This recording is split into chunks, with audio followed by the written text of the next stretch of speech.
성경과 627장입니다.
다 함께 묵상 기도드리심으로 대인절 둘째 주일 예배를 하나님께 드립니다. 너희는 귀를 기울이고 내게로 나와 들으라. 그리하면 너희의 영혼이 살리라. 내가 너희를 위하여 영원한 언약을 내주리니 곧 다윗에게 허락한 확실한 은혜이니라. 아멘. 하늘 은혜로 새 생명을 얻어 하늘 백성 되게 하시는 하나님, 천지 창조 때 약속하신 대로 옛것은 지나가고 새것이 되게 하실 독생자 예수 그리스도를 보내주심을 감사드립니다. 오늘도 말씀 안에서 저희가 가야 할 길을 보게 하시고 문제들이 해결되게 하옵소서. 병자가 치유되고 걱정과 근심이 변하여 기쁨이 되는 거룩한 산제사가 되게 하옵소서.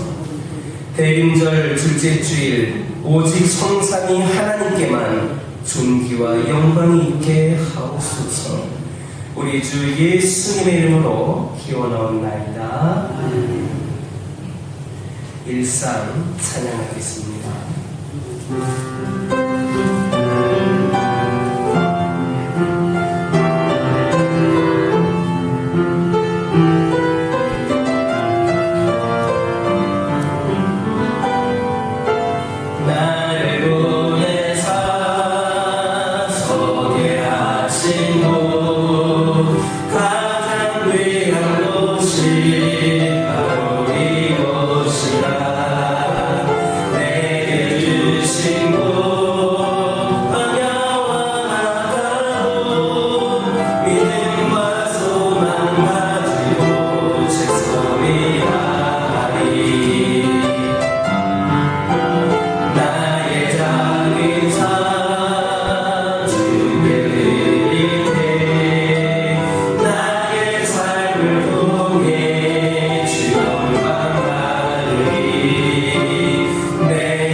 성시교도 116번, 구주강림 2번입니다. 성시교도 116번입니다.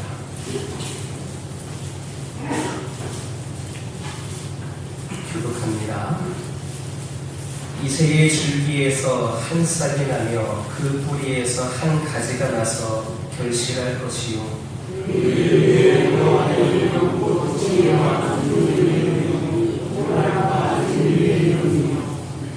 지식과 여호와를 경외하는 영이 강림하시리니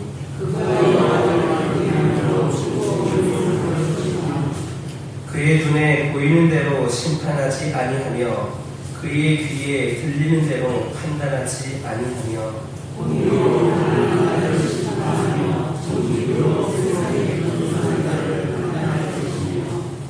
그의 입에 막대기로 세상을 치며 그의 입술의 기운으로 악인을 죽일 것이며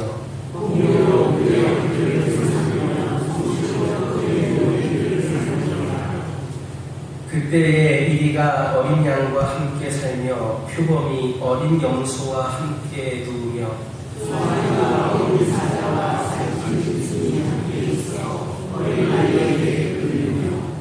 암소와 곰이 함께 먹으며 그것들의 새끼가 함께 엎드리며 사자가 소처럼 풀을 먹을 것이며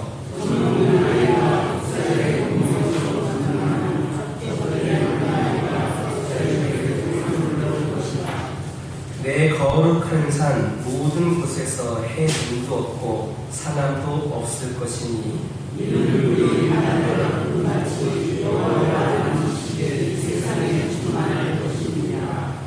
그날의 이새의 뿌리에서 한 싹이 나서 만민의 기치로 설 것이요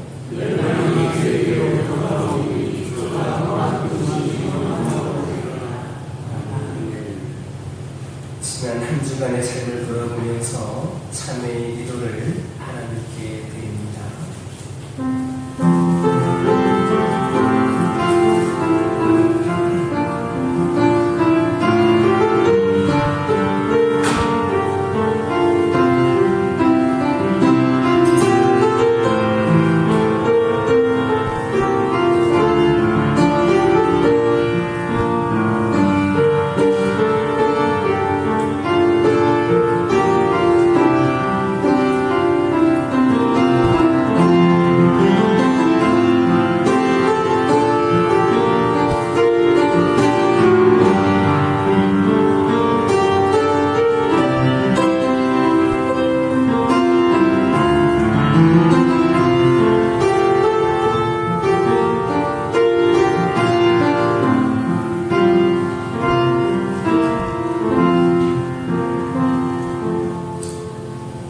나 곧 나를 위하여 내 허물을 도말하는 자니 내 죄를 기억하지 아니하리라. 아멘.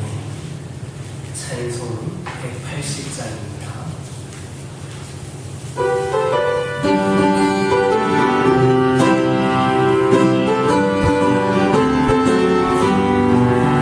나를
저희의 영원한 통치자 하나님 아버지, 저희의 삶이 주인이 되시며 역사와 저희를 주관하시는 하나님을 찬양합니다.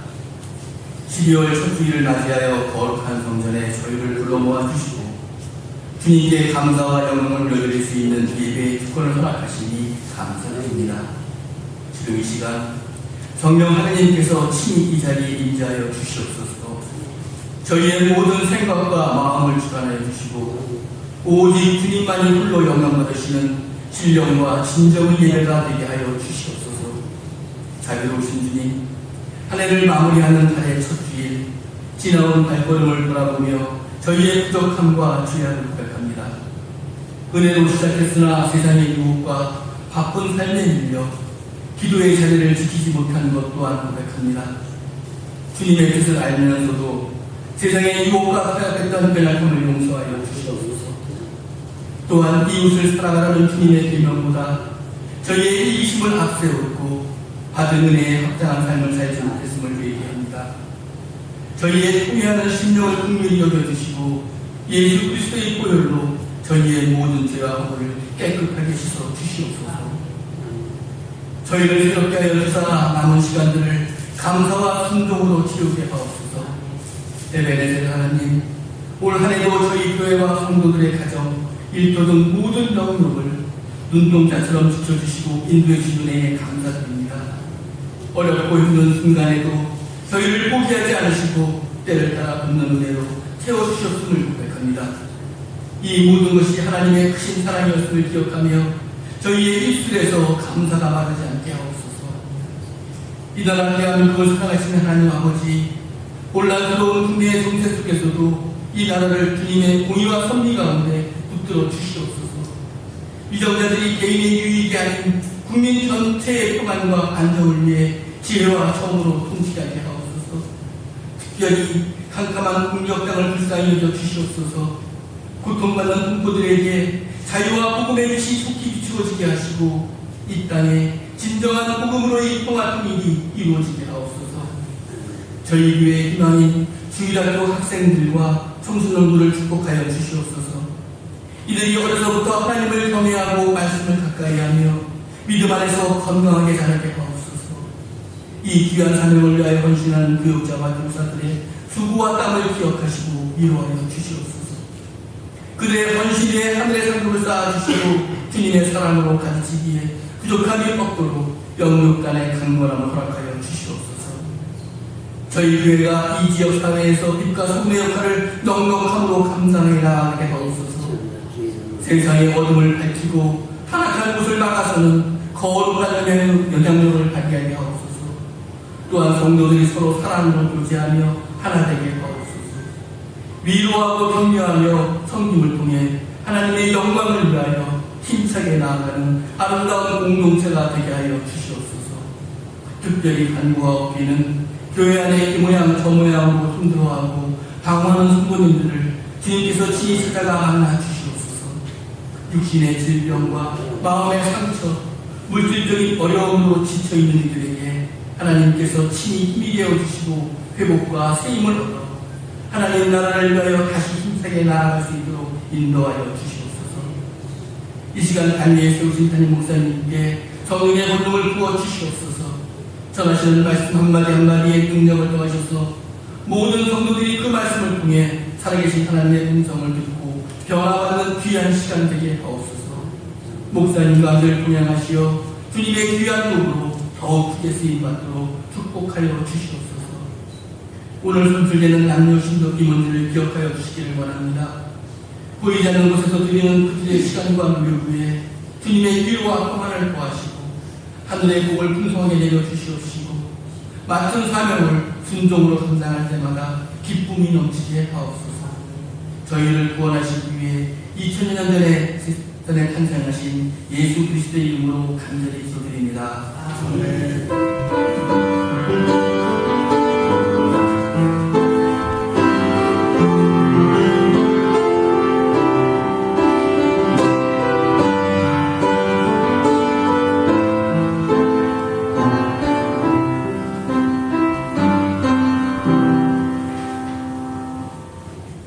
오늘 하나님께서 우리에게 주신 말씀은 마태복음 10장 1절에서 8절까지 말씀입니다.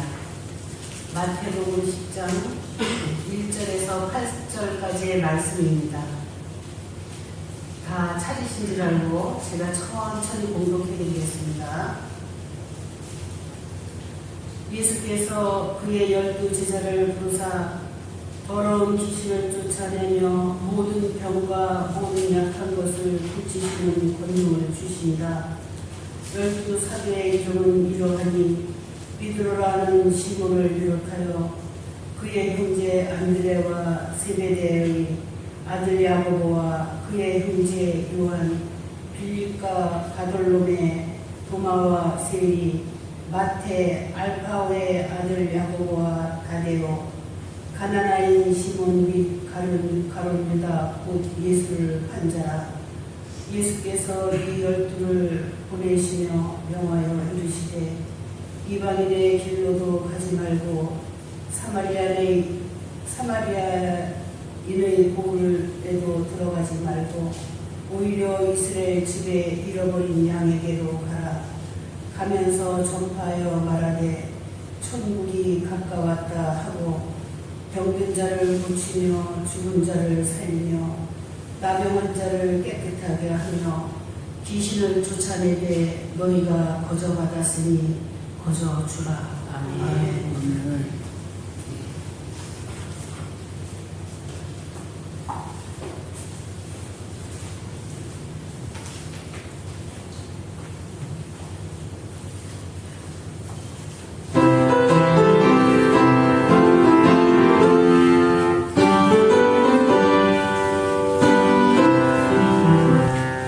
있는 사람마다 복음 전하여 몫으로 소식 두고치세 모든 사람에게 전한 소식을 어디든 나오라 어디든 주께 나오라 어서 와서 주의 말씀 내리라 하늘 아버지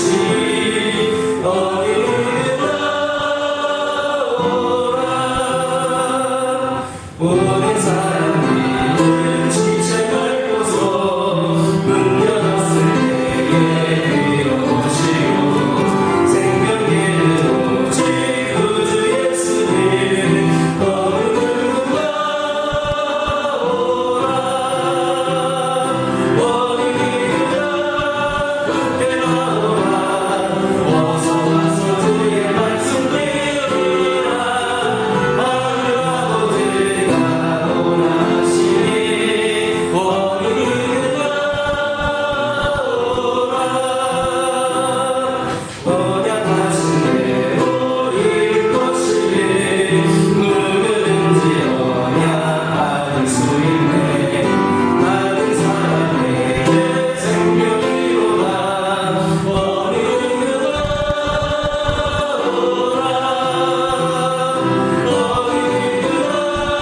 주께 나오라 어서 와서 주의 말씀 들으라 하늘 아버지가 원하시니 어디든가 오라.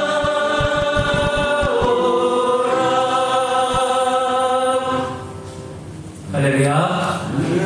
옆에 계신 분들과 인사 나누겠습니다. 사랑합니다. 축복합니다.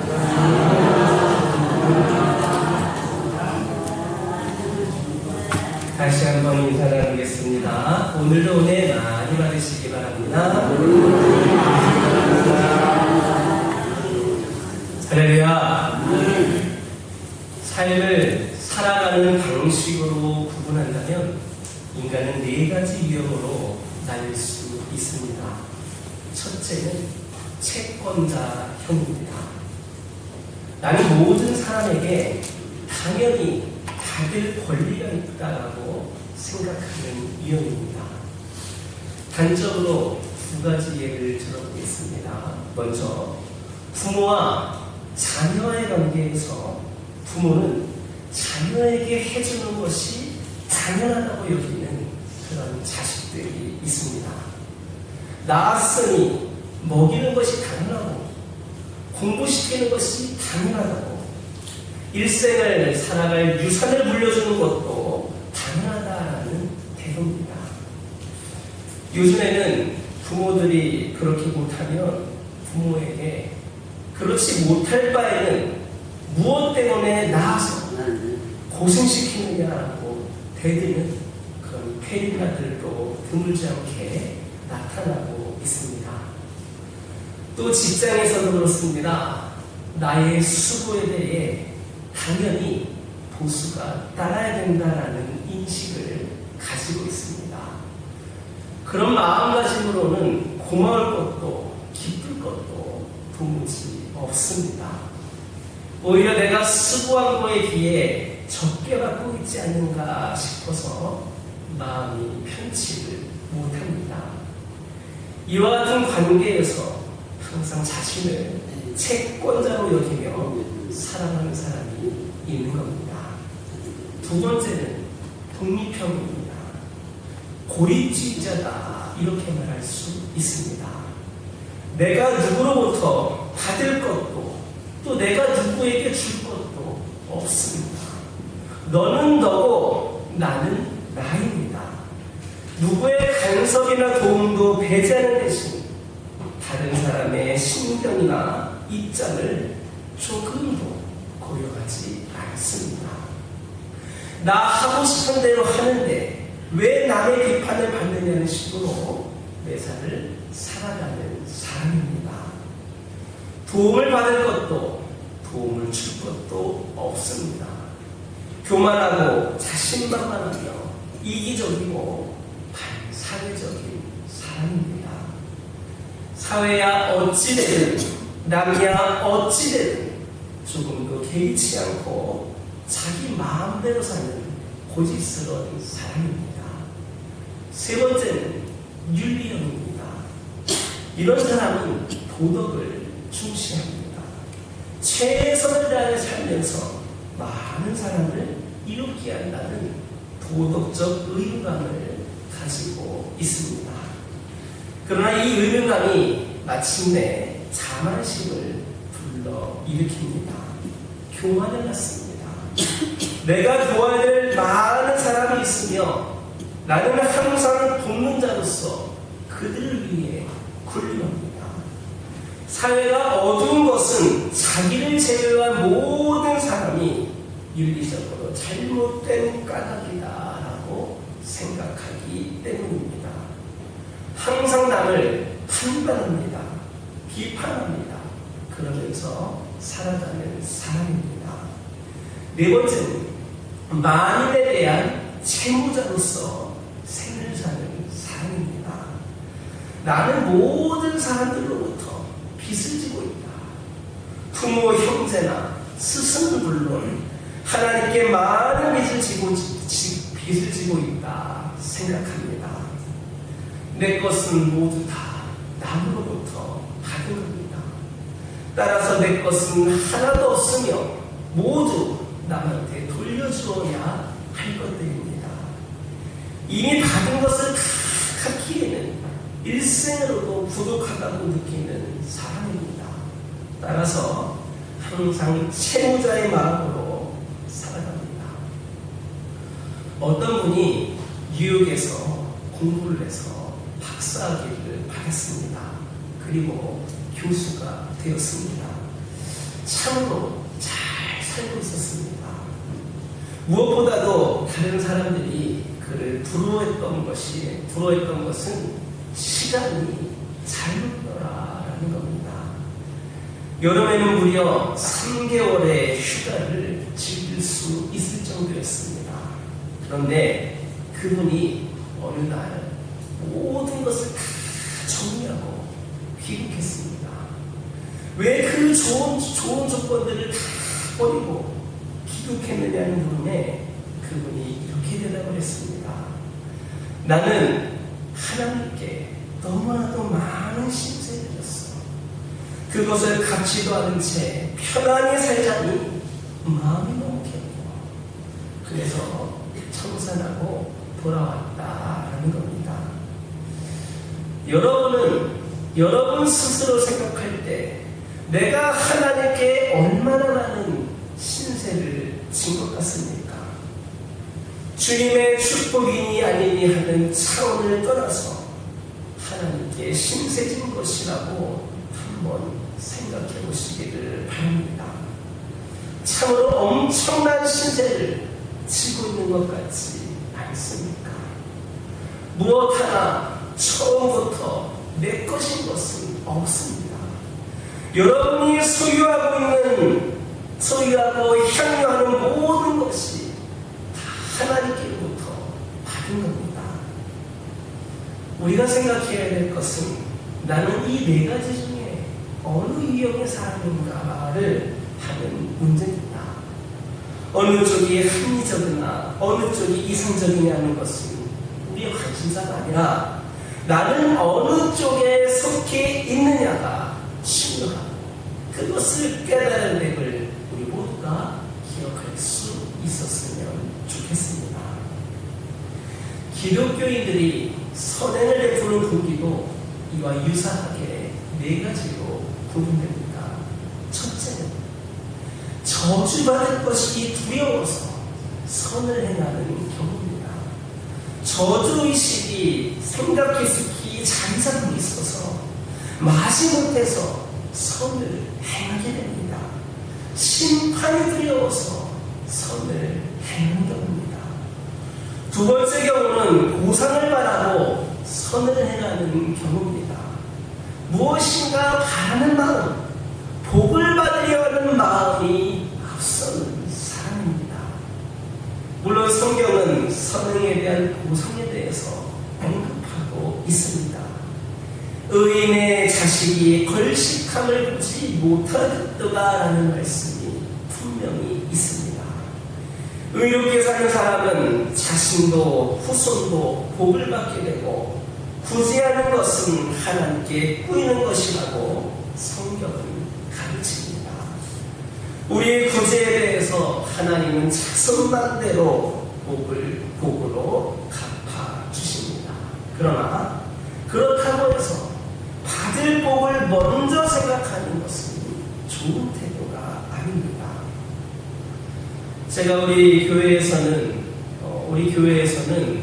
봉헌 기도를 당회장인 제가 하지만 가끔 다른 교회에서 예배를 드려보면 집사님들이 또 권사님들이 교회 평신도들이 하는 경우들이 있습니다. 그런데 가끔 그런 곳에서 기도를 듣게 되면 마음이 묘해지는 경우가 있습니다. 어떤 기도냐? 하나님, 쓰고 남은 돈을 바쳤습니다. 500여의 기적을 주옵소서. 쓰고 남은 돈을 바쳐놓고 엄청나게 500여의 축복을 요구하는 경우입니다. 또 이렇게 기도합니다. 하나님, 적은 돈을 바칩니다. 30배, 60배, 100배로 갚아 주옵소서. 적은 돈을 바치고서는 그 복부터 달라고 그렇게 주옵니다.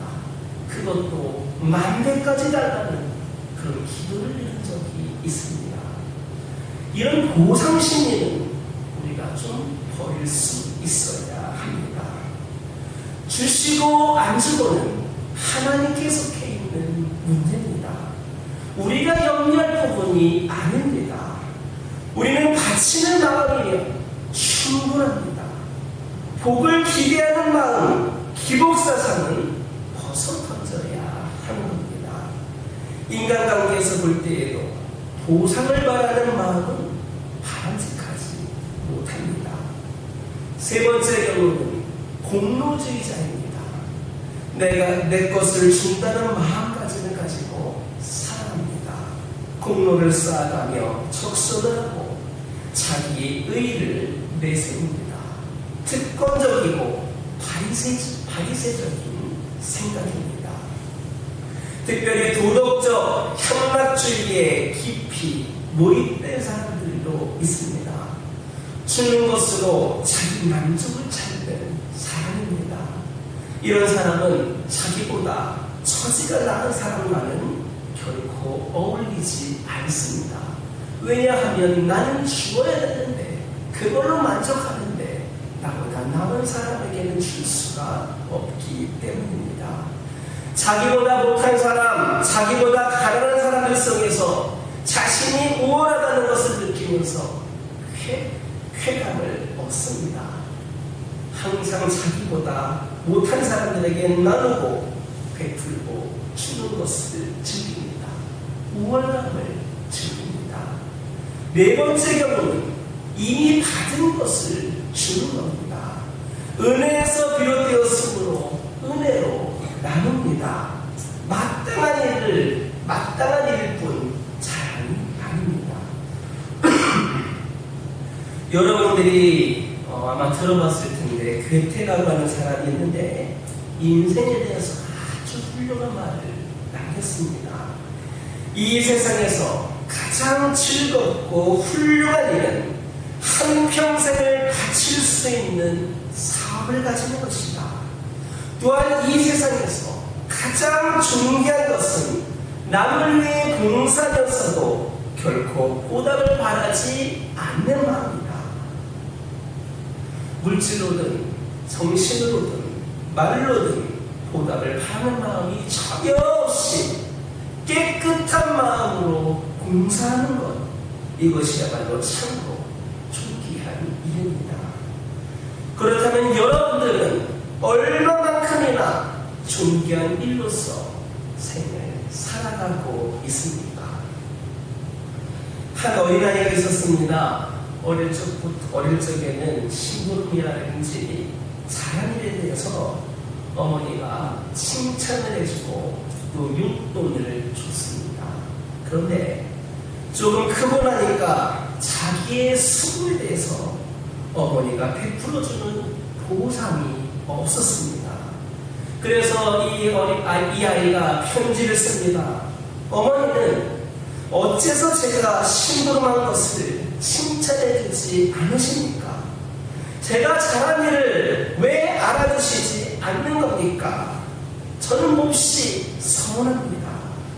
이런 내용입니다. 편지를 받아온 어머니가 기가 막혔습니다. 그래서 답장을 씁니다. 나도 너한테 섭섭한 게 많다.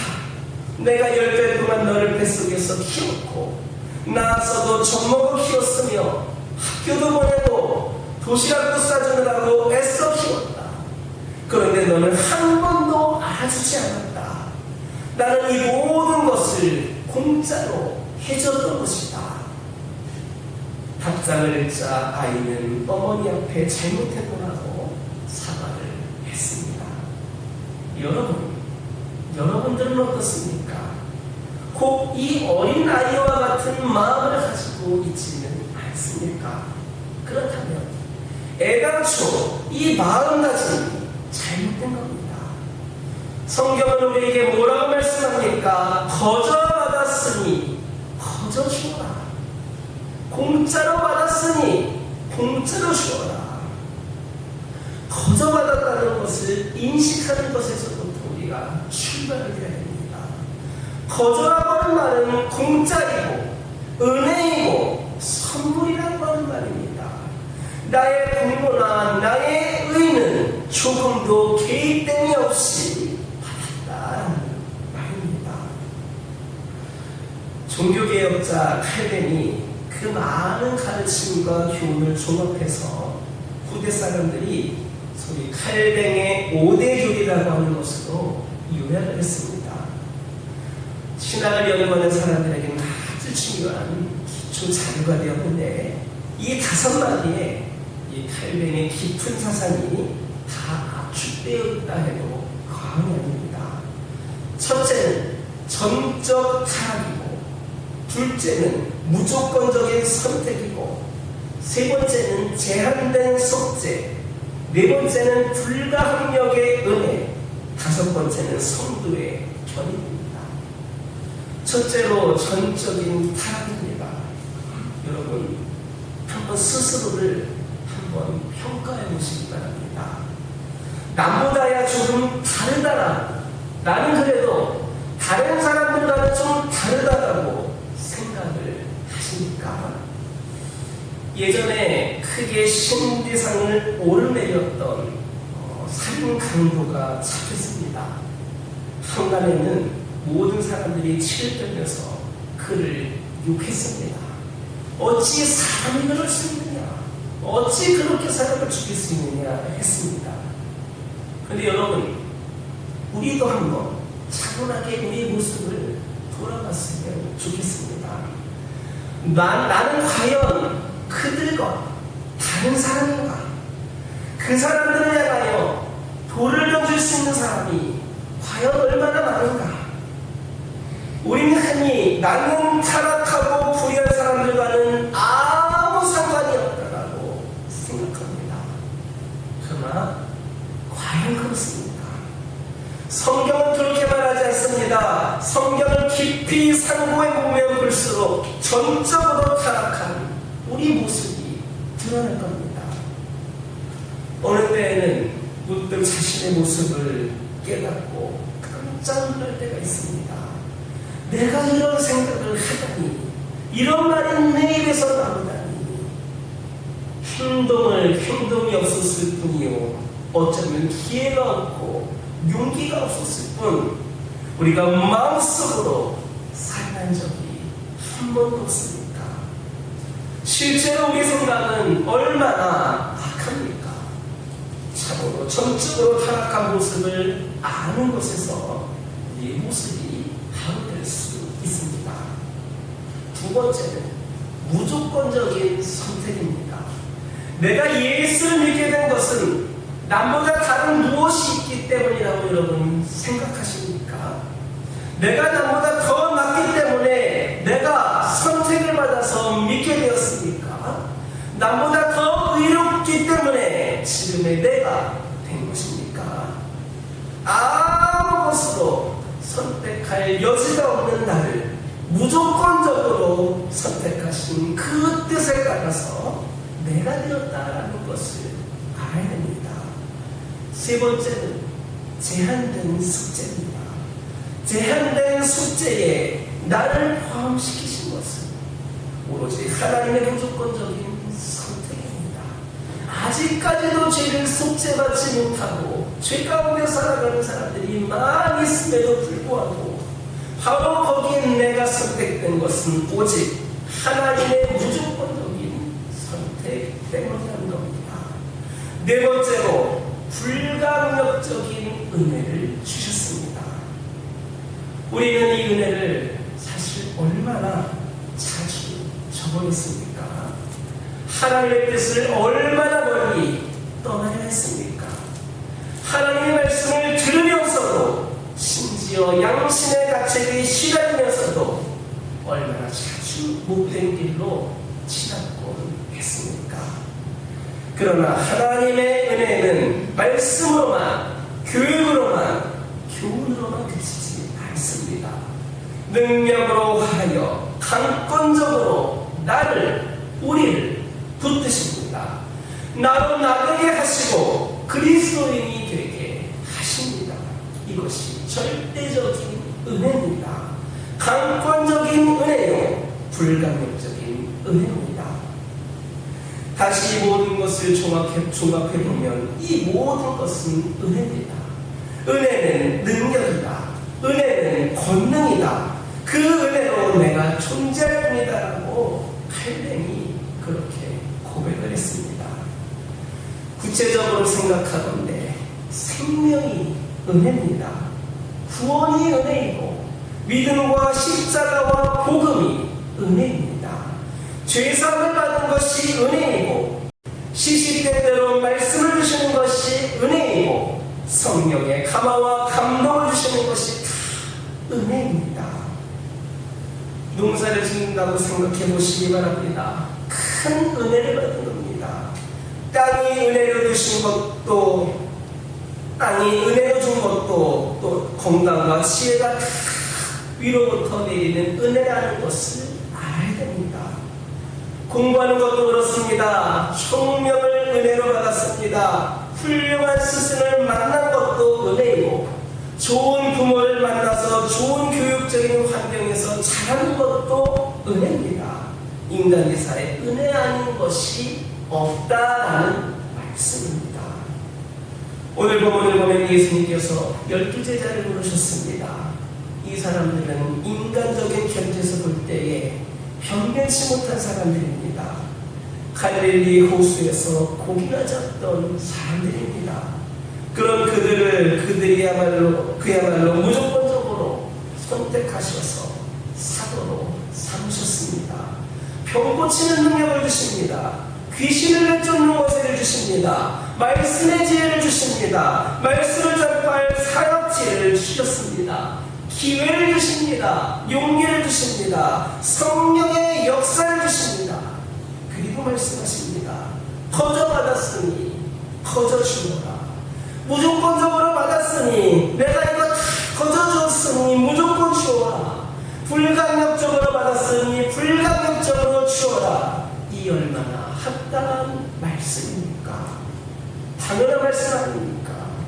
거저 받았으니 거저 주고 용서받았으니 용서하며 사랑받았으니 사랑하고 그가 나를 위하여 죽었으니 내가 너를 위하여 죽은 것은 당연한 일입니다. 무조건적으로 사랑을 받은 내가 사랑을 주는데 무슨 조건이 그렇게도 많습니까? 나는 거저 받았는데 뭐 이것저것을 왜 다 계산을 합니까? 하나님의 것을 하나님께로 돌리는데 뭐가 그리 대단합니까? 거저 받은 것을 거저 주는데 무슨 보상을 바랍니까? 선한 일에 대해서 하나님께서 복을 주신 것 또한 하나님의 은혜입니다. 그러나 이 은혜를 바라는 것은 부끄러운 일입니다. 복받기 위해서 선행을 베푼다면 근본적으로 이것은 문제가 달라집니다. 하나님께로서 보상을 기대하는 마음, 사람한테서 감내나 인사를 바라는 마음, 이 모든 보상의 마음을 버리시기를, 거저 받았으니 거저 주시기를 주님의 이름으로 축원합니다. 감내나 보상은 바라지 않는다 하더라도 적어도 이해를 바라는 마음은 갖기 싫습니다. 이것은 사소한 것 같지만 매우 사실은 값비싼 것을 바라는 겁니다. 명예를 구하는 것이기 때문입니다. 이해받고자 하는 마음이 바로 낙심을 가져옵니다. 탈무드는 이에 대해서 재미난 교훈을 우리에게 줍니다. 선한 일을 할 때에는 베푼 사람도 받은 사람도 모르게 하라. 일리 있는 교훈입니다. 내가 누구에게 베풀었다는 시혜의식이나 내가 누구로부터 받았다는 수혜의식이 없을 때에 참된 선행이 된다는 겁니다. 그렇다면 우리는 어떻습니까? 내가 언제 누구에게 주었다는 것을 깊이 기억하고 있습니다. 그러다가 기회가 되면 내가 이 사람을 도와준 적이 있는데 내가 그때 이렇게 했었는데 이 사람은 왜 나를 도와주지 않는가라고 생각을 합니다. 섭섭해합니다.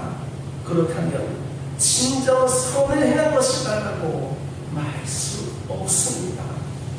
받은 사람도 그렇습니다. 내가 이 사람에게 무슨 도움을 받았다는 것을 잊지를 않습니다. 그를 생각할 때마다 고개가 숙여집니다. 이것 또한 올바른 선행이랄 수 없습니다.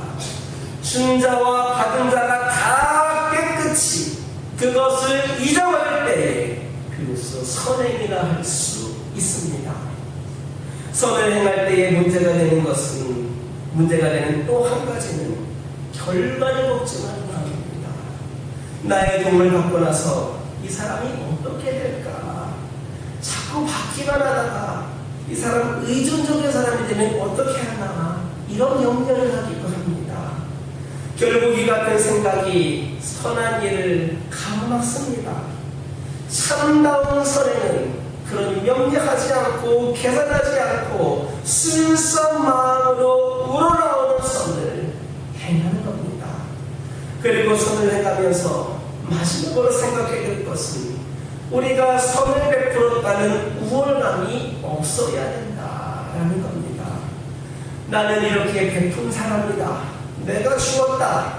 나는 도덕적으로 더 큰 자이다라는 마음을 가진다면 그 선에는 이미 의미를 상실한 겁니다.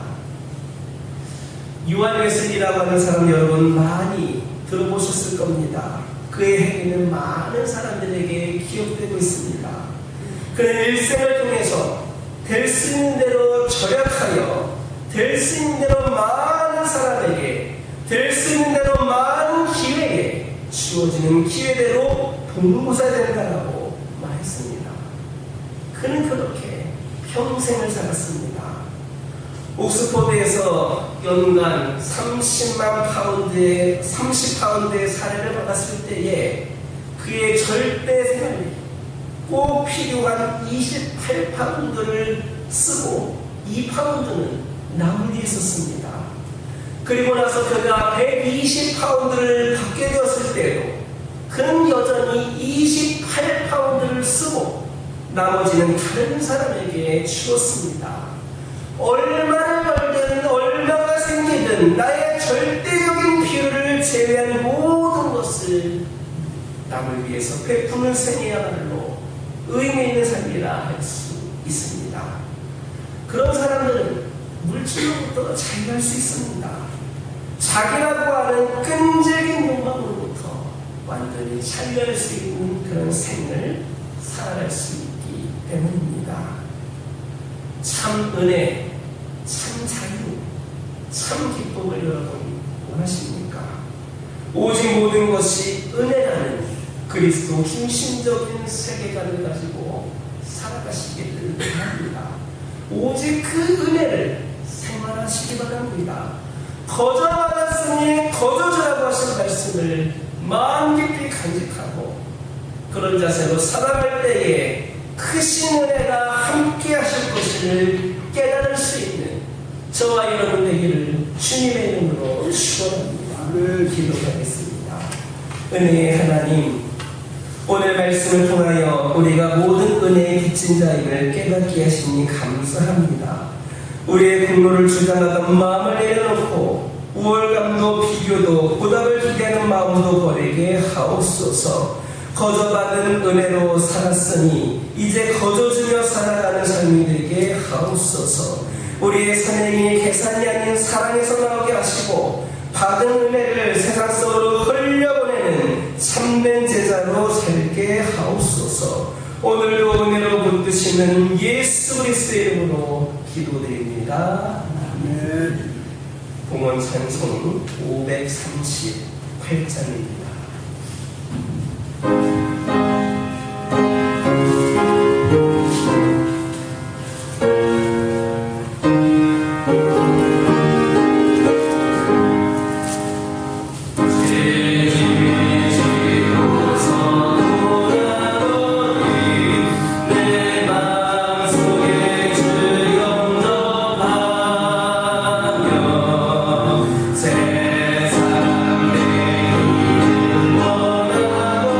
내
주신 하나님, 성삼위 하나님의 날 거룩한 주일 예배를 드리러 성도들이 주님 앞에 받은 은혜를 감사하는 마음으로 예물 드리게 하시니 감사드립니다. 드리는 모든 손길마다 겸손한 마음과 감사함이 넘치게 하시고, 많은 물질은 드리지 못해도 마음과 시간으로 드리는 성도에게 더 큰 은혜를 내려 주옵소서. 이 예물과 함께 보이지 않는 눈물과 땀과 시간과 정성, 관심과 돌봄의 예물이 있습니다. 저희 작은 정성이 주님을 기쁘시게 하며 영화롭게 하는 일에 사용될 수 있도록 하옵소서. 11조를 드립니다. 주일 헌금과 감사 예물을 드립니다. 선교 헌금, 시약 헌금, 구제 헌금 등의 물질의 예물이 있습니다. 강단을 아름답게 장식하고자 헌한 손길이 있습니다. 시간과 봉사 예물로 바쳐진 교우들의 헌신을 드립니다. 드린 가정들을 축복하셔서 이 예물이 쓸 때에 주님의 능력이 나타나게 하시고, 남아있는 주님의 것들을 잘 관리하여 주님께서 쓰실 때에 부족함이 없는 예물이 될 수 있도록 한없는 지혜와 놀라운 복을 내려 주옵소서. 우리 주 예수님의 이름으로 축복하며 기도드립니다. 교회 소식 전해드립니다. 오늘은 대림절 둘째 주일입니다. 대림절은 우리 예수님의 탄생과 다시 오심을 기다리는 절기입니다. 어떻게 기다리느냐? 예배를 드리면서 기다리면 되는 겁니다.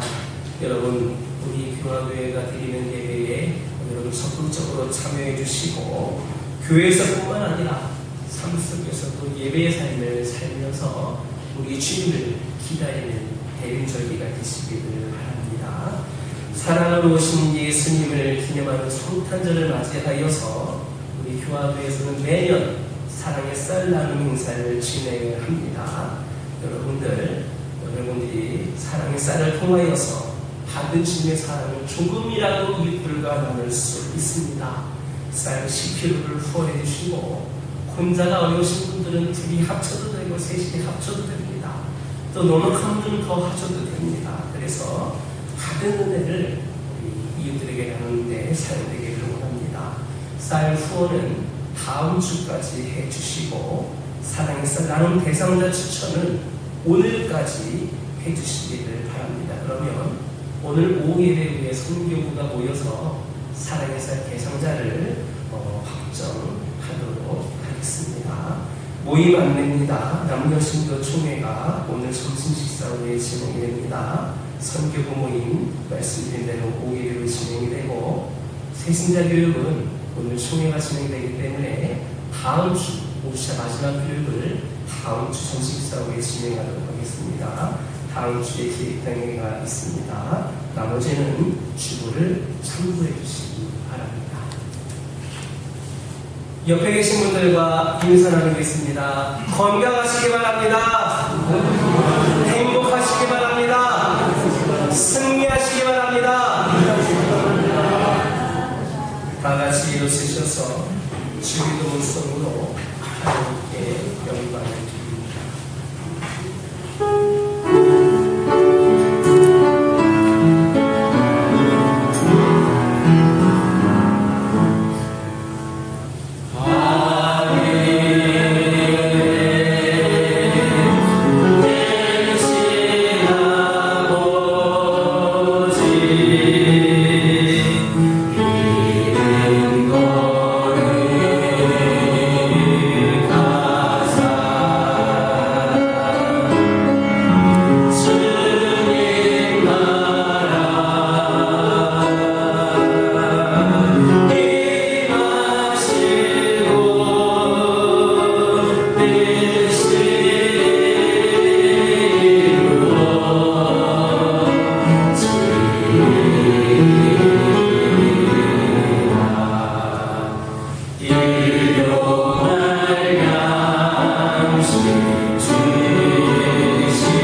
지금은 강림하시는 주 예수 그리스도의 무한하신 사랑과 독생자를 보내시기까지 죄인을 기억하시는 하나님의 만극하신 은혜와 우리 안에 새 힘으로 함께하시는 성령의 역사가 대림절을 보내는 모든 성도들과 가정과 그 삶의 터전 위에 섬기는 우리 교화교회 위에 이제로부터 영원토록 함께하시기를 간절히 축원하옵나이다.